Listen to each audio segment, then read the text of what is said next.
قیامت کے دن سب انسان جنت میں چلے جائیں گے، لیکن ہر اس انسان کے سوا جس نے دنیا میں رہ کر شرک کیا تھا، یعنی خدا کے ساتھ کسی غیر اللہ کو شریک ٹھہرایا تھا۔ آج کل ہمارے معاشرے میں بہت سے ایسے لوگ ملیں گے جو خدا کے ساتھ لوگوں کو شریک ٹھہراتے ہیں۔ شرک کے بارے میں قرآن کا کیا حکم ہے جانتے ہیں آج قرآن سے، لہٰذا آپ نے ان آیات کو غور سے سمجھنا ہے اور زیادہ سے زیادہ آگے ضرور شیئر کرنا ہے۔ ہمارے پاس ہے سورہ نساء آیت نمبر 48۔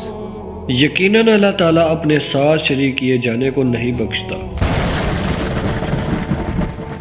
اور اس کے سوا جسے چاہے بخش دیتا ہے، اور جو اللہ تعالیٰ کے ساتھ شریک مقرر کرے اس نے بہت بڑا گناہ اور بہتان باندھا۔